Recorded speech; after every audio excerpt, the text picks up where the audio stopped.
Aujourd'hui, nous n'allons pas faire la louange parce que, bon, je verrai certainement sur le dimanche prochain, si les choses ne s'améliorent pas, pour voir comment est-ce que je pourrais connecter les instruments pour que nous puissions chanter ensemble et qu'il n'y ait pas trop de décalage au niveau de la chanson. Donc, je bénis le nom du Seigneur pour le privilège qu'il nous donne de pouvoir vraiment l'adorer à travers ce canal et aussi sur le chant de Dieu pour les personnes qui pourront nous suivre à distance.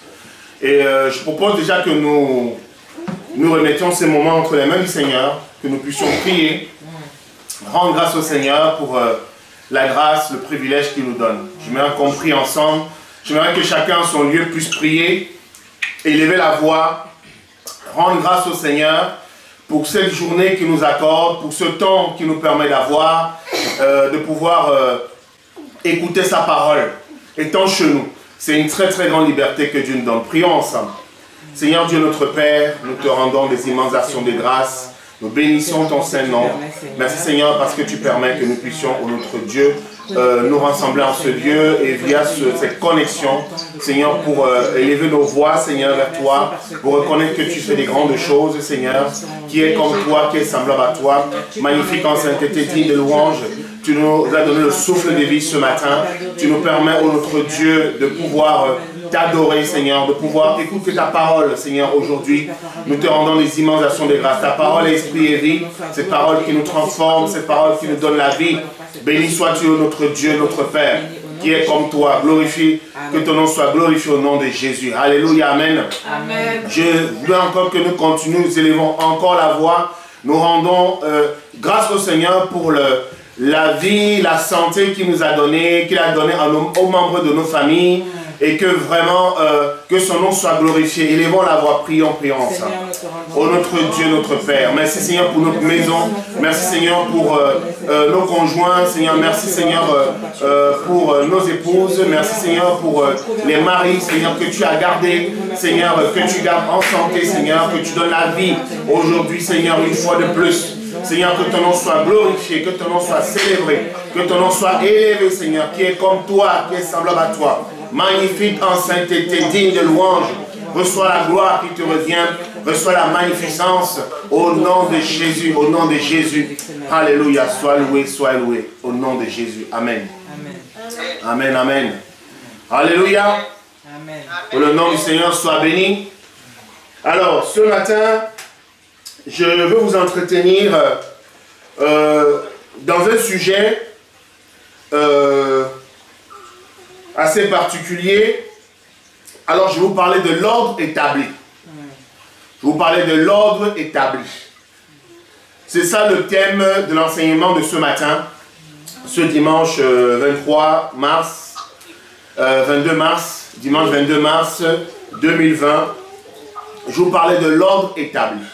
Bien-aimés, je rends grâce au Seigneur parce qu'il a permis que nous atteignions ces moments, que nous puissions voir sa grâce et que nous puissions voir aussi les bontés de l'Éternel, nous puissions voir sa magnificence, nous puissions voir sa gloire se manifester dans notre vie, nous puissions voir la santé qu'il nous donne, la protection qu'il donne à nos bien-aimés, à nos familles. Et pourquoi je vous parle de l'ordre établi? Je vais vous dire que ce matin, le Seigneur établit l'ordre par un bras armé. Alors je vais vous parler de l'ordre établi et du bras armé. Le bras armé, c'est le bras que Dieu utilise pour exécuter ses desseins. C'est le bras que Dieu utilise pour mettre en place de l'ordre. C'est-à-dire que si Dieu voit par exemple quelque part il y a un désordre, où il voit que bon, les choses ne fonctionnent pas comme il veut, alors il utilise des personnes. Et ces personnes, on les appelle des bras armés de Dieu. C'est eux qui sont là pour mettre de l'ordre. Et on les appelle aussi des serviteurs de Dieu. Alors, ce matin, vous allez certainement être surpris ou surprise. Il y a deux sortes de serviteurs que nous allons voir dans la parole de Dieu. Et pour cela, on a un premier serviteur, le plus grand serviteur de tous les serviteurs, qu'on appelle Jésus-Christ de Nazareth, qui est mort sur la croix, qui a été crucifié sur la croix pour nos péchés. Il est le plus grand de tous les grands, les serviteurs. Maintenant, il est celui qui domine sur toutes choses. Maintenant, il y a des serviteurs aussi que Dieu utilise selon les époques. Et ces serviteurs ne sont pas forcément des enfants de Dieu. Et ces serviteurs ne sont pas des serviteurs de Dieu, mais ce sont des personnes que Dieu a donné une dispensation, que Dieu a donné un temps pour qu'ils puissent exécuter ses ordres. C'est pour ça que je vous parle de l'ordre établi. Et je veux dire encore une autre chose, c'est que la Bible dit que la loi est faite pour des païens. La loi est faite pour des gens qui ne craignent pas Dieu. Mais la loi n'est pas faite pour le juste. Donc nous sommes justifiés en Jésus-Christ et la loi n'est pas faite pour nous, elle est faite pour des païens. Et pour cela, nous ne devons pas avoir peur, mais bien aimés, des prophéties qui s'accomplissent. Parce que, comme je vous ai dit vendredi, la Bible dit qu'il doit y avoir des prophéties. Beaucoup de prophéties doivent s'accomplir. Mais nous ne devons pas avoir peur des prophéties. Parce que ce sont des choses que le Seigneur a annoncées. Le Seigneur a annoncé ces choses. Il l'a dit quand les disciples lui ont posé la question que quand est-ce que viendra le temps de ton avènement? Comment est-ce que nous verrons des signes? Donne-nous des signes. Et le Seigneur a dit, vous verrez ceci, vous verrez cela, vous verrez des guerres, vous verrez des tremblements de terre, mais n'ayez pas peur. Ce sont des signes. Donc, aujourd'hui, nous allons parler d'un type de serviteur. Nous allons voir un type de serviteur. Jérémie 25, 9. Nous allons rester dans le livre de Jérémie. Restez bien sur ce livre, parce que nous allons beaucoup lire sur le livre de Jérémie. Excuse-moi, Jérémie 25. Jérémie chapitre 25, verset 9. Verset 9, ok. Merci. Je lis la parole de Dieu. Amen. J'enverrai chercher tous les peuples du septentrion, dit l'Éternel, et j'enverrai auprès de Nebuchadnezzar, roi de Babylone, mon serviteur. Je le ferai venir contre ce pays et contre ses habitants, et contre toutes ces nations alentour, afin de les dévouer par interdit et d'en faire un projet de désolation, de moquerie, de ruine éternelle. Alléluia. La parole de Dieu parle de Nebuchadnezzar. Nebuchadnezzar, Dieu dit que Nebuchadnezzar, roi de Babylone, mon serviteur. Nous avons souvent pensé que ceux qu'on appelle serviteurs de Dieu, ce sont forcément ceux qui ont donné leur vie au Seigneur. Non. Dieu utilise tout homme sur la terre pour exécuter, surtout quand il s'agit d'exécuter ses desseins, quand il s'agit d'établir l'ordre. Le Seigneur n'utilise pas les gens de l'église. Le Seigneur n'utilise pas des hommes qui sont loin, il n'utilise pas ses apôtres. Il utilise les gens qui sont dans le monde. Et il appelle Nebuchadnezzar mon serviteur. Et pourquoi il appelle Nebuchadnezzar? Pourquoi est-ce que le Seigneur livre les nations entre les mains de Nebuchadnezzar? Nous allons le comprendre tout à l'heure de manière plus précise. C'est que Israël a péché contre Dieu. Israël s'est détourné de Dieu et Israël a commis des péchés, 2 péchés. Il y en a même 3. Il a commis, au milieu d'eux, il y avait la magie. C'est-à-dire qu'il allait vers des enchanteurs, il allait vers des charlatans, vers des sorciers, il allait vers d'autres dieux. Et il s'est prosterné devant les idoles. Israël a commis, des femmes ont commis des infanticides, et aussi, ils ont fait des sacrifices des humains. Ils ont souillé la terre que Dieu leur a donnée pour un repos. Donc, comme cela se fait, le Seigneur a dit, vu que ma terre ne s'est pas reposée, vu que le territoire que j'avais promis à vos pères de vous donner, et ce territoire ne s'est pas reposé, et que vous l'avez souillé avec vos abominations, je vais vous retirer de ce territoire. Alors ce qui se passe, c'est qu'il va déporter le peuple de Dieu. Vous voyez, je vais vous dire ce matin, que beaucoup de gens veulent aller à l'église, mais ils ne pourront pas aller à l'église. Vous savez pourquoi? Parce qu'ils ne peuvent pas aller à l'église. Parce que même quand les gens quand ils vont à l'église, ils ne sont pas sérieux. Même quand les gens vont se rencontrer les uns des autres, ils ne sont pas sérieux. Donc Dieu estime que les rencontres, quand je dis nous, je ne parle pas forcément de vous, parce que je vais vous dire quelque chose. Nous n'avons pas de déception, il n'y a pas d'acception dans les choses de Dieu. Parce que ce qui se passe, c'est que le Seigneur ici, il attire son jugement, il va déporter le peuple de Dieu pour Babylone. Et quand il déporte le peuple de Dieu, quand il déporte son peuple, il y a dans ce peuple des bonnes personnes. Tout le monde ne s'est pas prosterné devant les idoles. Tout le monde n'est pas allé vers des marabouts. Tout le monde n'a pas contesté le Seigneur. Je vous donne par exemple le cas de Daniel. Daniel fait partie des déportés à Babylone. Mais vous voyez comment le Seigneur a utilisé Daniel auprès de Nebuchadnezzar. Dieu n'a pas épargné Daniel. Mais Dieu a dit, vous serez tous déportés. Personne ne reste dans l'église. Parce que l'église, telle qu'elle est présentée aujourd'hui, le Seigneur dit, bon, ok, comme c'est un sujet de votre arrogance, c'est un sujet de votre mérite, parce que les églises aujourd'hui, vous voyez, c'est très bien décoré, c'est des belles chaises, tout est beau, tout est magnifique. Il dit que, comme il a dit à Israël, je vais vous priver de votre temple le plus beau. Quand les gens passeront à côté de ce temple, ça sera un temple où il y aura des chauves-souris, où il y aura des renards, où il y aura des bêtes féroces qui viendront habiter ce temple. Les arbres vont pousser de partout, les herbes vont pousser de partout, et personne ne pourra plus venir. On ne dira plus, oh, on a le plus meilleur des temples. C'est terminé. Je vous amène en déportation. Et ce qui se passe, il va nommer quelqu'un. Cette personne, c'est un Chaldéen. On appelle Nebuchadnezzar. Nebuchadnezzar, c'est un païen.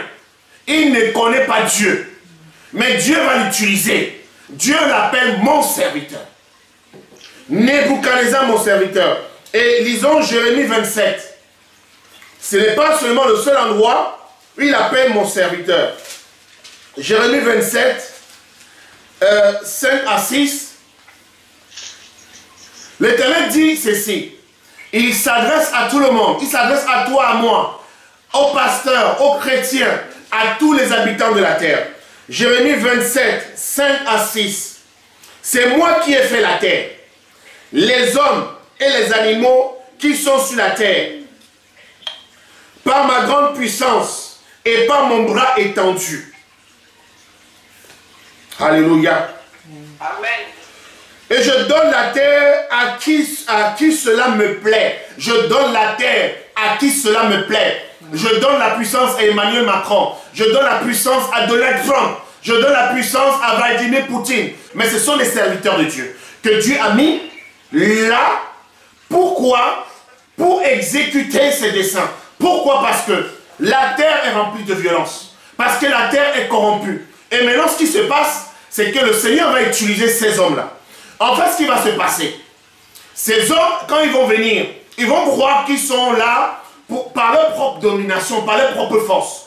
Mais ils ne savent pas que c'est Dieu qui les utilise. Israël ne savait pas que Dieu allait prendre un roi étranger qui avait une langue barbare. Une langue barbare, c'est une langue qu'on ne connaît pas. Parce que l'Éternel dit, je m'adresserai à ce peuple avec une langue étrangère et je vais l'assujettir. Et malgré cela, ce peuple ne m'écoutera pas. Malgré cela, ce peuple ne m'écoutera pas. Israël, qui est un peuple de Dieu, est déporté à Babylone et Dieu utilise un roi étranger. Et quand Nebuchadnezzar s'en va déporter à Israël pour Babylone, Dieu ne lui a pas parlé.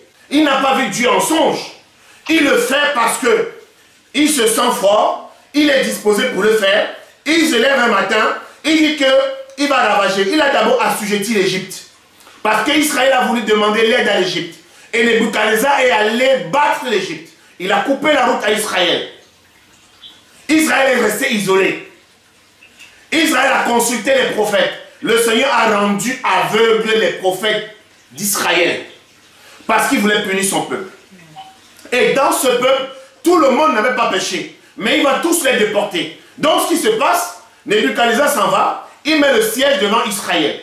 Et il va gagner Israël. Il va les amener en déportation. Mais cela n'est possible comme je vous le dis, mes bien-aimés, rien ne peut se faire sur la terre si le Seigneur ne le permet. Si toutes ces choses arrivent sur la terre, parce que Dieu le permet, parce que avant qu'un fléau n'arrive, avant qu'une épidémie arrive, Dieu regarde si cela est dans son plan. Dieu regarde, est-ce que cela va détourner mon plan? Si Dieu voit que cela va diminuer ta foi, si Dieu voit que tu ne pourras pas supporter cette épreuve, Dieu détournera cette épreuve de toi. Est-ce que vous m'entendez ce matin? Donc nous devons, je vous dire aujourd'hui, c'est que vous devez m'écouter à travers ce canal du chant de Dieu et par WhatsApp, vous qui m'écoutez, c'est que le Seigneur dit ici, il donne la terre à qui lui plaît. Il n'a pas dit qu'il donne la terre qu'aux chrétiens. Il n'a pas dit qu'il donne l'autorité qu'aux chrétiens. Il n'a pas dit que je donne la terre à l'église. Il donne la terre à qui le veut. Aujourd'hui, celui qui est le maître du monde, c'est Satan. Et Dieu lui a donné. C'est Dieu qui a donné la terre à Satan. Et Satan fait ce qu'il veut. Mais par contre, Satan croit qu'il est fort. Satan pense que quand il fait ces choses, il dit, ah, je le fais par mon savoir, par ma puissance, par tout cela. Vous connaissez l'histoire du roi Nebuchadnezzar. Quand Dieu l'a installé, il s'est levé, il marchait dans son pareil, tout orgueilleux. Il dit, Babylone, n'est-ce pas c'est moi? N'est-ce pas c'est moi? N'est-ce pas c'est moi? Là, Dieu l'avait frappé parce qu'il n'avait pas honoré le nom du Seigneur. Alléluia.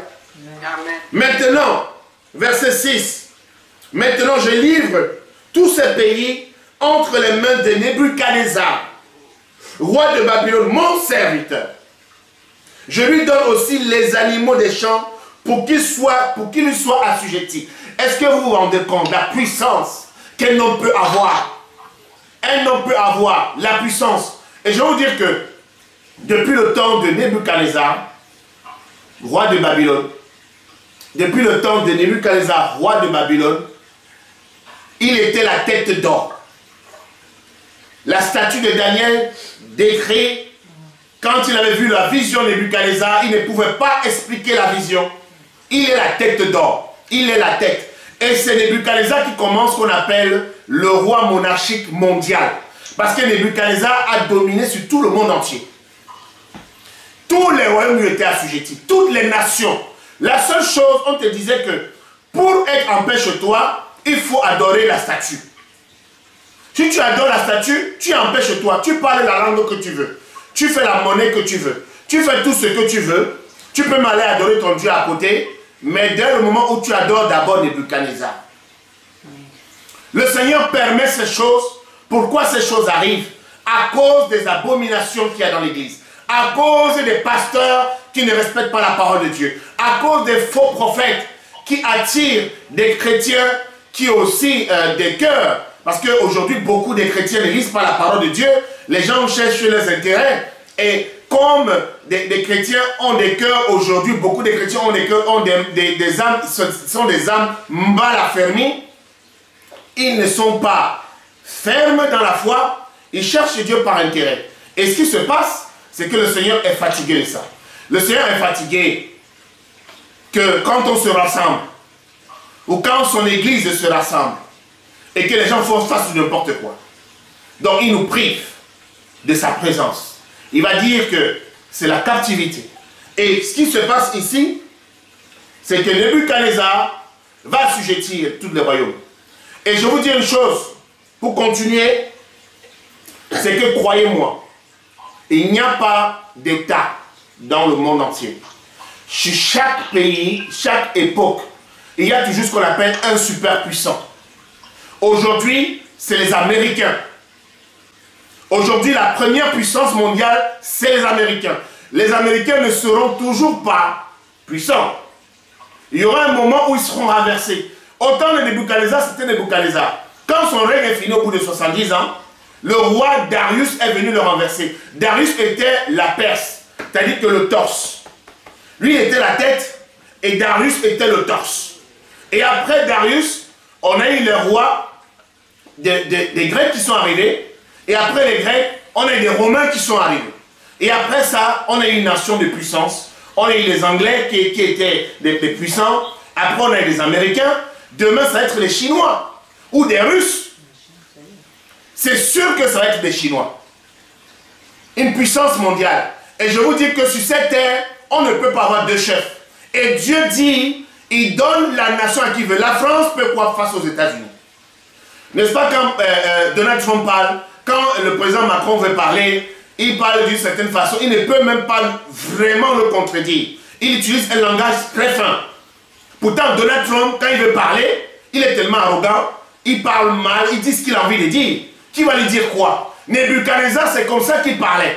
Il s'adressait aux gens comme il avait envie de s'adresser à eux. C'est comme aujourd'hui Macron, il a sorti un décret. Le décret, c'est qu'à 12 h le mardi, et cette heure-là, il n'a pas choisi au hasard. À 12 h, mardi 12 h, tout le monde confiné. Un décret. Et Nebuchadnezzar aussi faisait des décrets. À telle heure, quand vous entendez la trompette sonner, tout le monde se prosterne devant la statue du roi Darius. Celui qui ne faisait pas ça prenait une amende ou était mis à mort. Selon les époques. Dans leur époque, on te tuait. Dans notre époque, on te met une amende ou tu vas en prison. Pourquoi cela se passe? À cause du fait que les enfants de Dieu se sont éloignés de Dieu. Mais vous savez, mes bien-aimés, vous allez dire, pourquoi alors nous sommes concernés? Parce que le Seigneur veut nous dire ce matin que nous sommes tous dans le même sac. N'est-ce pas quand le Seigneur Jésus est venu en Israël pour sauver l'humanité? Il est mort. Jésus-Christ est mort. Jésus-Christ n'a pas dit, je ne veux pas mourir parce que je suis fils de Dieu. Il est venu mourir. Il a porté nos péchés. Et il est ressuscité. C'est que je veux vous dire quelque chose, c'est que les temps que nous sommes en train de passer, ce sont des temps qui vont nous donner une réflexion. Et la Bible dit aussi, nous allons lire dans Jérémie, toujours 27, 1 à 22. Au commencement du règne de Joachim, fils de Josias, roi de Juda, cette parole fut adressée à Jérémie de la part de l'Éternel en ces mots. Ainsi m'a parlé l'Éternel, fais-toi des liens et des jougs, et mets-les sur ton cou. Envoie-les au roi d'Édom, au roi des Moab, au roi des enfants d'Ammon, au roi de Tyr et au roi de Sidon. Par les envoyés qui sont venus à Jérusalem auprès de Sédécias, roi de Juda. Alléluia. Amen. Et à qui tu donneras mes ordres pour leur maître, en disant, ainsi parle l'Éternel des armées, le Dieu d'Israël. Voici ce que vous direz à vos maîtres. C'est moi qui ai fait la terre, les hommes et les animaux qui sont sur la terre, par ma grande puissance et par mon bras étendu. Je donne la terre à qui cela me plaît. Maintenant, je livre tous ces pays entre les mains de Nebuchadnezzar, roi de Babylone, mon serviteur. Je lui donne aussi les animaux des champs pour qu'il lui soit assujetti. Toutes les nations lui seront assujetties. Verset 7. Toutes les nations lui seront assujetties. À lui, à son fils et au fils de son fils, jusqu'à ce que le temps de son pays arrive. Jusqu'à ce que le temps de son pays arrive. Jusqu'à ce que son règne arrive. Et que des nations puissantes et des grands rois la servissent. C'est-à-dire que Dieu le prend pour son serviteur. Il va opérer les jugements de Dieu sur un peuple rebelle. Et au bout d'un temps, Dieu va se débarrasser de lui. Alors je vous dis une chose. Dieu ne se sert pas ainsi des vrais oins de Dieu. Quand tu es un vrai enfant de Dieu, Dieu ne se sert pas de toi comme un chiffon. Dieu ne se sert pas de toi comme quelque chose comme ça. Dieu ne te sert pas de toi pour aller exercer des jugements. Nous sommes dans le temps de la grâce. Dieu ne va pas t'envoyer aujourd'hui aller prophétiser dans une nation pour que la peste arrive. Parce que ce n'est plus du tout notre temps. Nous ne sommes pas Élie. Élie faisait ce genre de choses. Aujourd'hui, nous sommes sous la grâce. Nous ne sommes pas là pour invoquer le feu sur la tête des gens. Nous ne sommes pas là pour attirer le malheur des gens. C'est Dieu qui va faire que, si les gens n'écoutent pas sa parole, si les gens le rejettent, il va utiliser quelqu'un qui va venir faire ça. Il va utiliser les hommes pervers pour lâcher des virus. Il va utiliser des gens pervers pour lâcher des maladies. Mais Dieu ne va pas t'utiliser toi. Imagine que tu travailles dans un laboratoire chimique, un laboratoire biologique. Tu ne viendras jamais dire que Dieu t'a utilisé pour lâcher un virus. Ce n'est pas ton travail, c'est un crime. Faire une telle chose, c'est un crime. Dieu ne se sert pas de ses enfants pour faire le mal. Mais si Dieu va attirer le mal dans un pays, il va se servir des gens. Mais ce ne sera pas toi. Et c'est pour ça qu'il parle ici de Nebuchadnezzar. Nebuchadnezzar n'est pas un juif.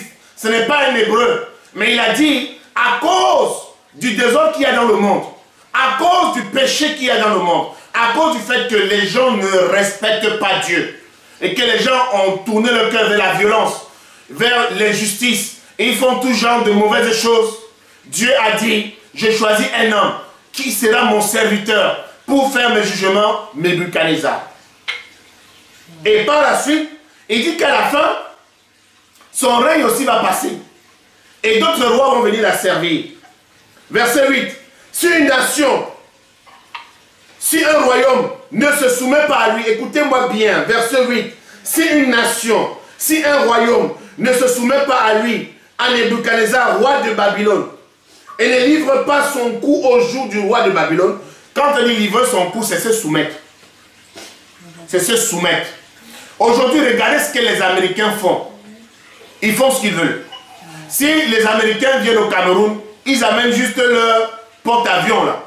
Ils se mettent un peu, ils dirigent les canons vers un pays, les gens commencent à transpirer.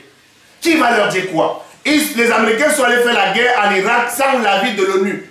Alors que l'ONU, on appelle les Nations Unies, toutes devaient donner leur accord pour aller en guerre. Les Américains ont dit on s'en fout de l'accord. Et ils ont même dit qu'on ne donne plus de subventions à l'ONU. Regardez comment des gens puissants font, les gens puissants de la terre. Je vous dis encore une chose. Quand il s'agit des jugements de la terre, quand il s'agit de faire des mauvaises choses, quand Dieu veut punir les gens de la terre, il n'utilise pas un chrétien. Il n'utilise pas un vrai pasteur. Il n'utilise pas une vraie servante de Dieu. Il va utiliser les païens. Il va les laisser faire le sale boulot. Dieu retire sa main, sa protection. Et quand il retire sa main, tu n'es plus sous l'ombre de Dieu. Et quand tu n'es plus sous l'ombre de Dieu, la peste frappe. Et il le dit que si une nation, si tu ne te soumets pas aux puissants, parce que nous sommes sur la terre, Jésus quand il montait au ciel, il a dit quelque chose. Père, je ne te demande pas de les enlever de la terre, mais je te demande de les garder. Nous sommes là, nous sommes gardés sur la terre. C'est-à-dire que nous devons respecter l'ordre établi. Alors, le dimanche prochain, si Dieu nous fait grâce, je vous parlerai de ce que c'est que l'ordre établi de Dieu et l'ordre établi venant des hommes. Qu'est-ce qu'il faut obéir et qu'est-ce qu'il ne faut pas obéir.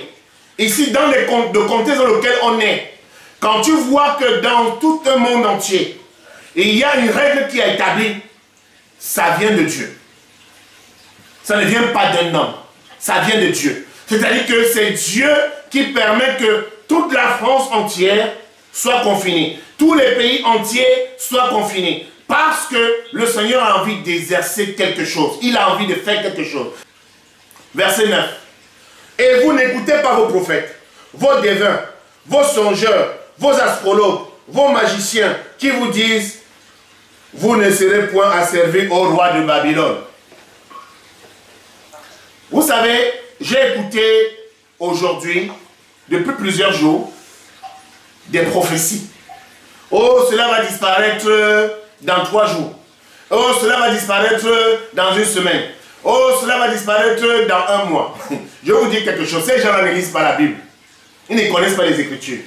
Franchement, vous-même, là, vous n'avez pas besoin. Et c'est les pasteurs qui disent ces genre de choses. Vous n'avez pas besoin de faire la théologie. Lisez ce que Jésus a dit. Jésus a dit, on lui a posé la question. Quel sera le signe de ton avènement? Il a montré les signes. Il y aura des bruits de guerre, des tremblements de terre, il y aura des pestes, il y aura des famines.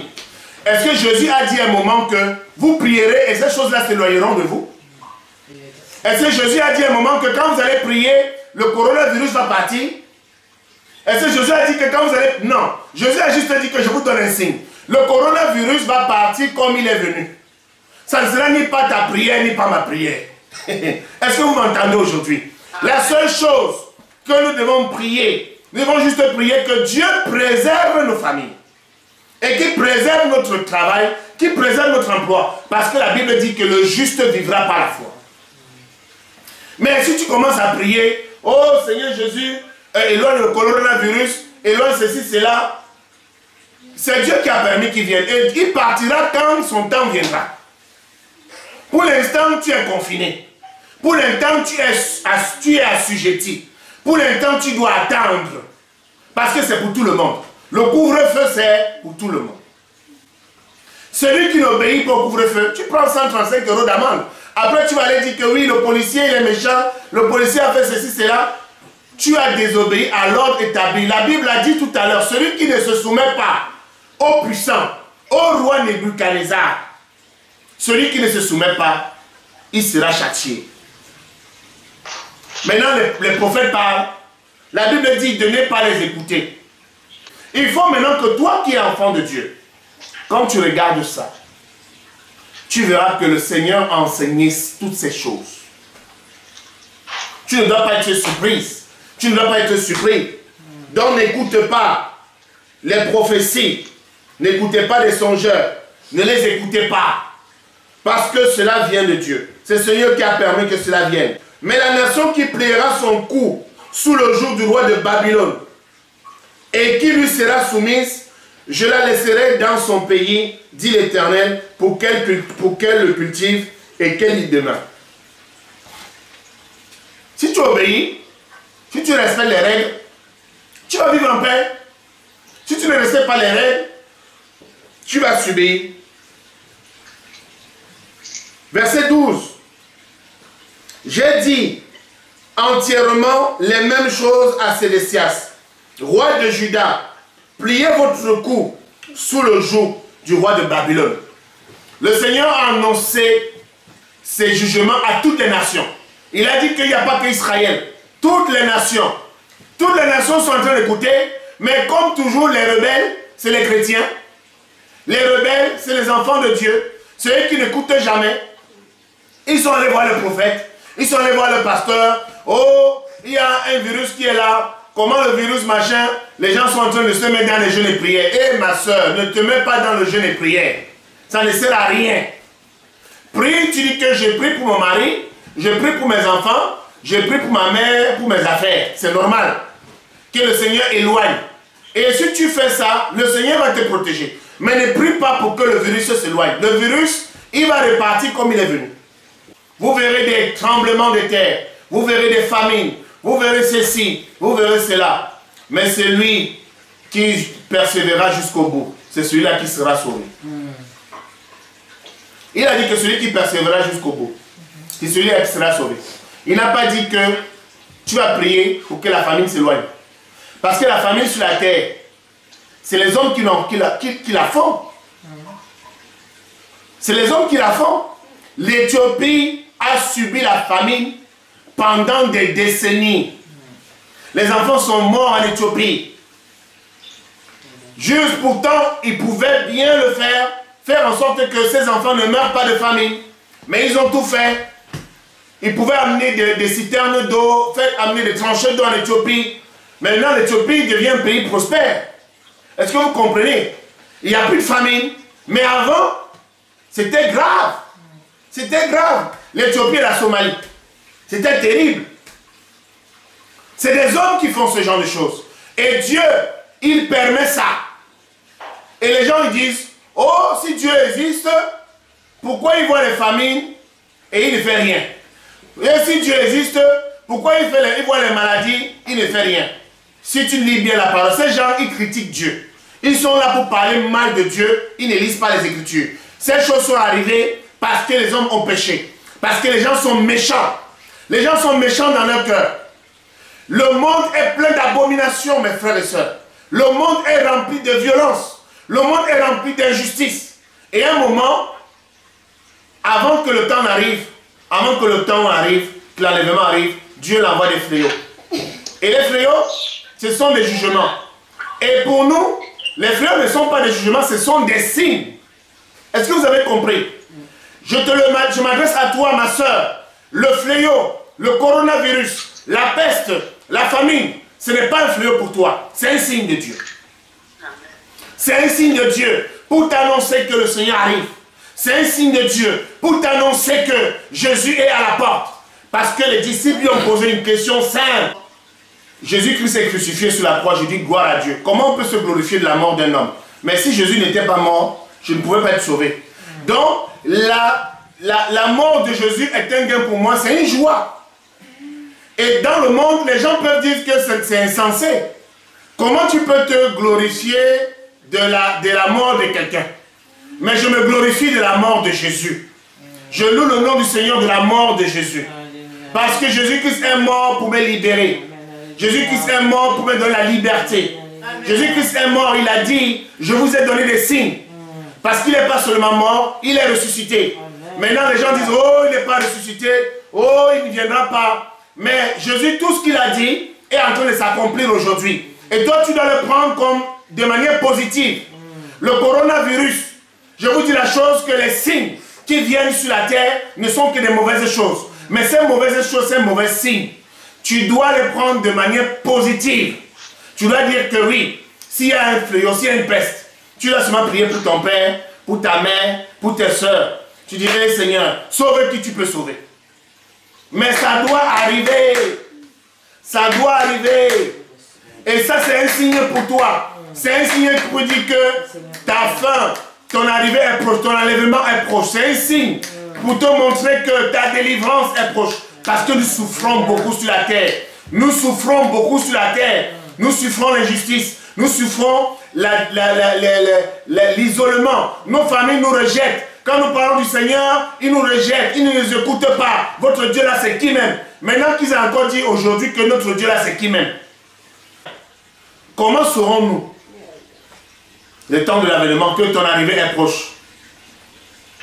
Vous verrez des bruits des guerres. Vous entendez pas des bruits des guerres. Il y aura des tremblements de terre. Il y aura des famines. Il y aura des pestes. Mais cela ne sera pas encore la fin. Cela ne sera pas encore la fin. Mais celui qui résistera jusqu'au bout, celui qui gardera la foi jusqu'au bout, la personne là sera sauvée. N'écoutez pas ce que disent les pasteurs. Ne les écoutez pas. Il n'y a pas une prière qui éloigne la famille. Il n'y en a pas. La famille, elle vient à son temps, quand Dieu le veut, et elle s'en va quand Dieu le veut. C'est écrit nulle part dans la Bible que tu pries pour la famille sans va. Mais la famille, c'est un signe. Et on continue. Dans notre lecture, Dieu dit, je les ai point envoyés, dit l'Éternel.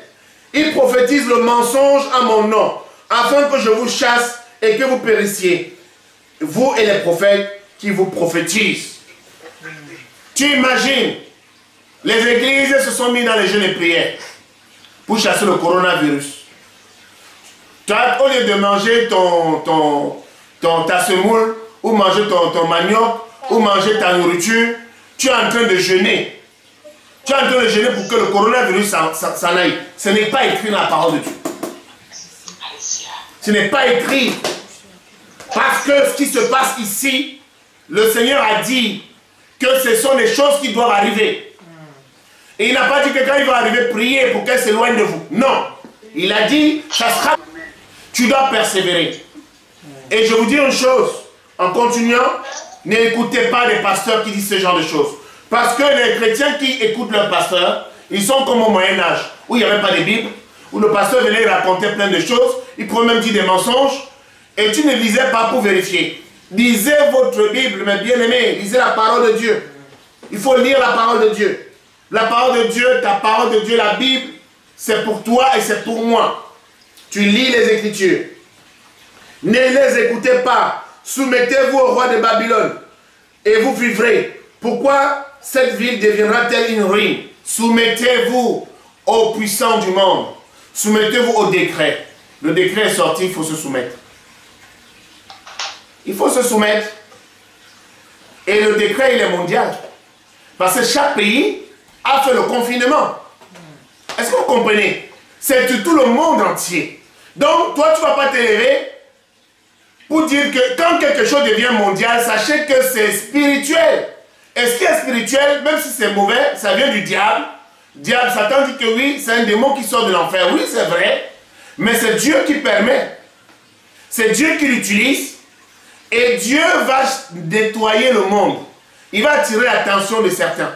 Je vais vous retirer de la terre d'Israël, que vous avez remplie de plein de violence et de sacrilèges.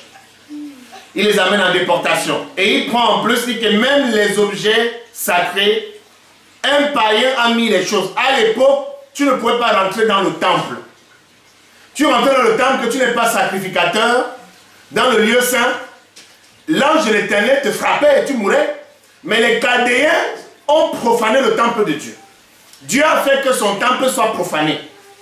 Ils sont rentrés, ils ont pris tous les ustensiles. Ils sont partis avec. Et Dieu leur a dit, en ce temps, il dit que laissez faire. Écoutez ce que dit le roi de Babylone. Soumettez-vous au roi de Babylone. Et laissez les ustensiles partir. Le moment viendra où je vais reconstruire le temple. Et ces ustensiles reviendront à leur place. Qui parle encore? Qu'on les écoute. Tous ces pasteurs qui ont prophétisé sur la France, pour le monde entier, qui ont prophétisé la paix, qui viennent arrêter le coronavirus, qui viennent l'arrêter, l'Éternel a envoyé un décret. Et le Seigneur s'adresse à toi aujourd'hui. Il dit qu'il faut que tu sois en paix. Tu dois être en paix. Tu dois être en paix. Et il faut que la paix demeure avec toi. Alléluia. Amen. Que le nom du Seigneur soit béni. Que le nom du Seigneur soit glorifié. Alléluia. Je vais prier. Éternel des armées, Dieu 3 fois saint, je loue ton saint nom pour tout ce que tu fais pour nous. Merci Père Céleste, parce que tu as permis que via ce réseau social, je puisse diffuser ton message à mes bien-aimés qui sont de l'autre côté, Seigneur. Je glorifie ton Saint-Nom parce que tu as rendu cela possible. Merci pour ce message qui sera écouté dans le monde entier. Merci Seigneur parce que je l'ai moi-même reçu dans mon cœur. Merci Seigneur parce que je prends le coronavirus comme un signe, non comme une malédiction. Merci Seigneur parce que notre délivrance est proche. Merci Seigneur pour tout ce que tu fais pour nous. Béni sois-tu. Seigneur, je remets mes bien-aimés entre tes mains. Je remets mes sœurs. Je remets leurs enfants. Je remets leurs époux. Je remets, Seigneur, aussi leurs affaires, leur travail, tous leurs biens sous ta protection au nom de Jésus. Que ton nom soit glorifié. Nous remettons nos familles entre tes mains, nos amis entre tes mains. Seigneur, que ces moments puissent leur parler. Béni sois-tu, que ton nom soit glorifié. Au nom de Jésus, j'ai prié. Amen. Amen. Amen. Alors, ce que je voulais dire, est-ce que vous connaissez Skype? Preview.